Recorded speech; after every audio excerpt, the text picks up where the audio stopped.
আসসালামু আলাইকুম। 5 minute solves চ্যানেলে আপনাকে স্বাগতম। বরাবরের মতো আমরা আজকেও নতুন একটা ভিডিও নিয়ে উপস্থিত হয়েছি। আমরা বিভিন্ন সময় কাজ করতে গেলে আমাদের ছবির ব্যাকগ্রাউন্ড রিমুভ করতে হয় বা অনেক বাইরের কাজ করতে গেলে দেখা যায় যে আমাদের ছবির ব্যাকগ্রাউন্ড রিমুভ করতে হয়। তো আমরা অনেকেই ফটোশপের কাজ খুব একটা ভালো জানি না। আবার ফটোশপ দিয়ে ছবির ব্যাকগ্রাউন্ড রিমুভ করতে গেলে অনেক ধরনের প্রবলেম হয়। দেখা যায় যে আমরা চুলের মাঝখানের যে চুলের মাঝখান দিয়ে যে ব্যাকগ্রাউন্ডটা থেকে যায় সেই কালারটা থেকে যায় বা সেটা আমরা রিমুভ করতে গেলে অনেক সময় দেখা যায় যে চুল কেটে যাচ্ছে বা আরও অন্যান্য প্রবলেম দেখা দেয়। বা আমরা অনেকেই ফটোশপের কাজ খুব একটা ভালো না জানার কারণে আমরা ছবির ব্যাকগ্রাউন্ড রিমুভ করতে গেলে ছবিতে অনেক অংশ কেটে যায় এবং এক কথায় খুব ভালোভাবে আমরা করতে পারি না। অনলাইন সার্চ করে অনেক ব্যাকগ্রাউন্ড রিমুভের ওয়েবসাইট দেখতে পাই, কিন্তু সেই ওয়েবসাইটে ছবির ব্যাকগ্রাউন্ড খুব একটা ভালোভাবে রিমুভ হয় না। তো আজকে আপনাদের মাঝে যে ভিডিওটি নিয়ে এসেছি, তো সেটা থেকে আপনারা জানতে পারবেন এবং দেখবেন কিভাবে আমি খুব সহজে 1 মিনিটে একটা ছবির ব্যাকগ্রাউন্ড রিমুভ করে ফেলি এবং সেটা দেখতে একদম প্রফেশনালদের মতো হবে। তো আজকে আমি যে ওয়েবসাইটটি ইউজ করব সে ওয়েবসাইটের নাম adobe.com। অ্যাডোবি যে সফটওয়্যার আমরা ইউজ করি অ্যাডোবি ফটোশপ, ঠিক সেম কাজটাই করবে অ্যাডোবি ওয়েবসাইট। কারণ অ্যাডোবি ওয়েবসাইট এই প্রোগ্রামটা নতুন এনেছে, যা অনেকেই জানেন না। তো যারা জানেন তারা তো অলরেডি জেনে ফেলেছেন, আর যারা জানেন না একদমই নতুন, তাদের শেখানোর উদ্দেশ্যে আমি আজকে ভিডিওটি আপনার মাঝে শেয়ার করছি। তো চলুন দর্শক, শুরু করি আজকের ভিডিও।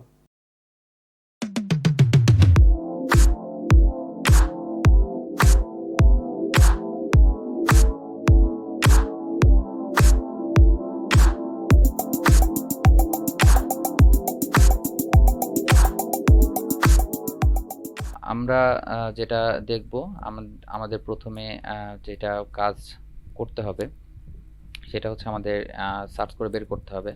তো আমি অলরেডি সার্চ করে বের করে রেখেছি।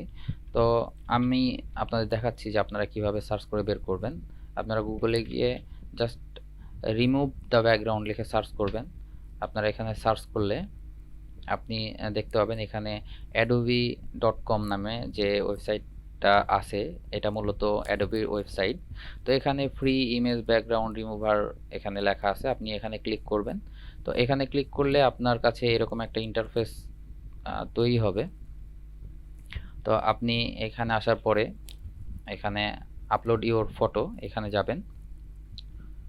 তো আপনাদের আগে বলে নিই, আপনি যখন এখানে প্রথম ছবিটা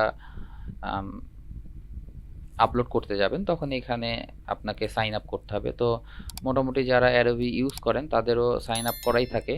তো যারা করেননি বা করা নাই যাদের, তারা এখানে করে নেবেন সাইন আপ। আর সাইন আপ করতে যারা আমার ভিডিওটি দেখছেন, আমি আশা করব সবাই সাইন আপ করাটা জানেন। তো যাই হোক, এখানে আমরা এখন একটা ফাইল নিয়ে আসব। তো আমরা ড্র্যাগ অ্যান্ড ড্রপ করেও ফাইল এখানে নিয়ে আসতে পারি এবং এখানে ব্রাউজ করেও নিয়ে আসতে পারি। তো আমরা ব্রাউজ করি। এখানে ব্রাউজ করে আমার নিজের একটা ছবি নিয়ে আসি। এখানে আমরা একটা ছবি নিয়ে এসে এখানে আমার ব্যাকগ্রাউন্ডটা, আচ্ছা, এখানে হচ্ছে 10 মেগাবাইটের ওপরে ছবি নিবে না। এখানে তারা বলে দিছে যে এখানে 10 মেগাবাইটের ছবি, 10 মেগাবাইটের নিচে ছবি দিতে হবে। তো আমি এই ছবিটা ইউজ করে দেখি, এটা মেবি, হ্যাঁ, এটা হচ্ছে যে 10 মেগাবাইটের নিচে। তো আমার দেখেন ছবি অলরেডি এখানে ফিল্টার করা শুরু হয়ে গেছে এবং তারা মানে এই আমার ব্যাকগ্রাউন্ডটা রিমুভ হয়ে যাবে। তো আমাদের এখানে একটু অপেক্ষা করা লাগবে। দেখেন যে এইখানটায় আমি ব্যাকগ্রাউন্ডটা রিমুভ হয়েছে।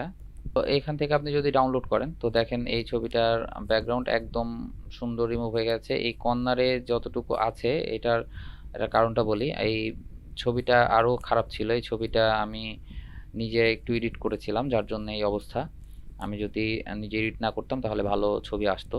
তো এখানে আপনারা কাস্টমাইজারে গিয়েও আপনাকে এখানে হচ্ছে যে সাইন আপ করতে বলবে যদি কাস্টমাইজ করতে চান। আমার এখানে সাইন আপ করা আছে, আমি এখানে সাইন ইন করব। তো এখানে যখন আপনি কাস্টমাইজ করবেন। কাস্টমাইজের মধ্যেও আপনি অনেক কাজ করতে পারবেন যেগুলা অ্যাডোবি ফটোশপে করা যায়। টেক্সট অ্যাড করতে পারবেন, কালার কম্বিনেশন করতে পারবেন, এগুলা সবই করা যায় এখান থেকে। আপনারা এখান থেকে কাস্টমাইজ করে নিতে পারেন আপনার ছবিটি। আর এখানে যে ব্যাকগ্রাউন্ডটা আসছে এটা মূলত এখানকার জাস্ট এটা কোনো ব্যাকগ্রাউন্ড না, এখানে আপনার ছবিটা পিএনজি আকারেই আছে। আপনি চাইলে এখানে ব্যাকগ্রাউন্ড বা যে কোনো নিচে কোনো ছবি ইউজ করতে পারবেন, বা জাস্ট এমনি রাখতে চাইলে এমনিও রাখতে পারেন। এখানে আপনি ঠিকঠাকভাবে কাস্টমাইজ করে নিতে পারেন। তো আপনি ভালো করে খেয়াল করে দেখবেন আপনারা যে এইখানে ছবিটার ব্যাকগ্রাউন্ডটা খুব সুন্দরভাবে রিমুভ হয়েছে। তো আমরা এখানে একটাই ব্যাকগ্রাউন্ড সিলেক্ট করে দেখি যে এখানটা কেমন লাগছে। সরি, একটা ব্যাকগ্রাউন্ড বেশি হয়ে গেছে। আমরা এটা এখানে নিয়ে যাব এবং এটা বড় করে দিব। তো এটাই আমি কাজ এখনো করি নাই, তারপরেও দেখি করতে পারি কিনা। এই যে হয়ে গেছে। দেখেন এখানে অতি সহজেই মানে খুব সুন্দরভাবে চাইলে আপনি ব্যাকগ্রাউন্ড রিমুভ করে নতুন ব্যাকগ্রাউন্ড সিলেক্ট করে দিয়ে কাজ করতে পারেন। তো এটা অনেক মজার এবং খুবই অল্প সময়ের মধ্যে করা যায়, এবং একদম পারফেক্ট প্রফেশনালরা করলে যেমনটা হতো ঠিক তেমনটাই এখানে ব্যাকগ্রাউন্ড রিমুভ করে দিলে দেখেন মনে হচ্ছে না যে এটা ব্যাকগ্রাউন্ড রিমুভ করা হয়েছে, এবং কোথাও কোনো ছেঁড়া ফাটা বা ব্লার হয়নি। তো এটাই হচ্ছে এখানকার মজা। এই যে এখানটায় এরকম করলে যে চলে গেল উপরে নিচে, এখানটায় কাজ করার অনেক সুবিধা আমি বুঝতে পারছি, এবং আমি নিজেও এটাতে কাজ করি। যখন আমার ব্যাকগ্রাউন্ড রিমুভ করার খুব তাড়াহুড়া থাকে তখন আমি এখানে দিয়ে করে নিই। এবং এইখানে করলে হয় কি যে যারা Adobe Premiere Pro Adobe Photoshop দিয়ে যারা খুব ভালো মতো কাজ করে, যারা খুব ভালো ব্যাকগ্রাউন্ড রিমুভ করে ফটোশপের মাধ্যমে, তারা করলে যেমনটা হয়তো ঠিক এখানে তেমনভাবেই ব্যাকগ্রাউন্ড রিমুভ হয়েছে। তো এরকম ভাবে আপনারা এখান থেকে ব্যাকগ্রাউন্ড রিমুভ করে নিয়ে আপনারা নিজেদের কাজ চালাইতে পারেন। এবং আরও এখানে অনেক অপশন আছে, এই অপশনগুলো আপনারা দরকার হলে ইউজ করতে পারেন, এবং আপনারা এটা দেখে নেবেন। আর তারপরে এই ছবিটা যখন আপনি নিতে যাবেন তখন এখান থেকে ডাউনলোড করে আপনি চাইলে পিএনজি করতে পারেন, জেপিজি করতে পারেন, পিডিএফ করেও এখান থেকে ডাউনলোড করে নিতে পারেন। তো আমি এটা জেপিজি করেই ডাউনলোড করে নিলাম। তো এটা ডাউনলোড কোথায় হবে? এটা মূলত ডাউনলোড হবে আপনার যেখানে আপনার ব্রাউজার থেকে কোনো কিছু ডাউনলোড করলে ঠিক যেখানে যায় ওই ফোল্ডারে চলে যাবে এই ছবিটা। আজকের মতো এখানেই ভিডিও শেষ করছি। যারা এতক্ষণ ধরে আমার ভিডিওটি দেখলেন তারা অবশ্যই আমার চ্যানেলটিকে সাবস্ক্রাইব করবেন, আর যারা করেছেন তাদেরকে অনেক ধন্যবাদ। ভালো থাকবেন, সুস্থ থাকবেন। আসসালামু আলাইকুম।